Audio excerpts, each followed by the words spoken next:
దేవుని కృపావాక్యం వింటున్నా మీ అందరకు ప్రభుపేట వందనాలు. పరిశుద్ధ బైబిల్లో నుండి ఒక వచనాన్ని మనం చదువుకుందాము.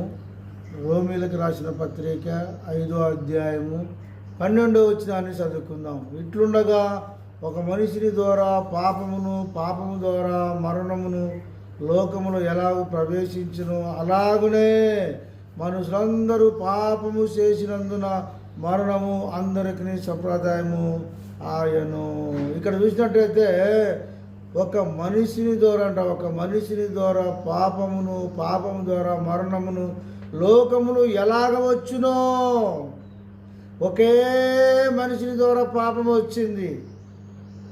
ఆ పాపము ద్వారా మరణము లోకములోనికి వచ్చాను.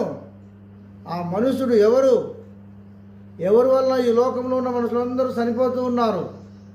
ఎవరు ఈ లోకంలో ఉన్న మనుషులందరికీ మరణం వచ్చింది అని మనం ఒకసారి జ్ఞాపకం చేసుకున్నట్టయితే, దేవుడు భూమి ఆకాశమును సమస్తమును సృష్టించి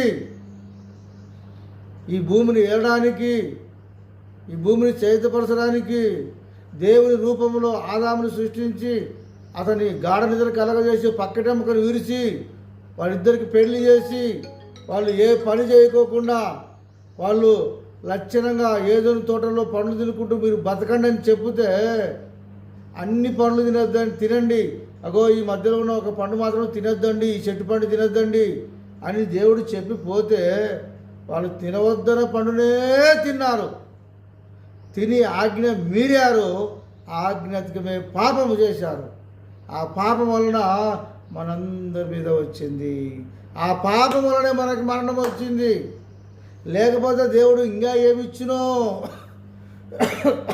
అందరికంటే మనం దేవుని రూపంలో ఉన్నవారం కనుక ఇంకా దేవుడు ఏదో గొప్ప భాగ్యం మనకు ఇస్తుండే.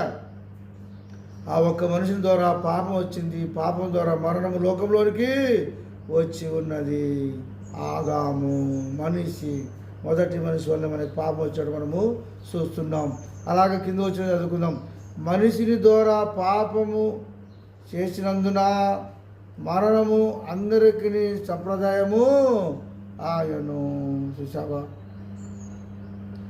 అలాగునే మనుషులందరూ పాపము చేసినందున మరణము అందరికీ సంప్రదాయము ఆయను.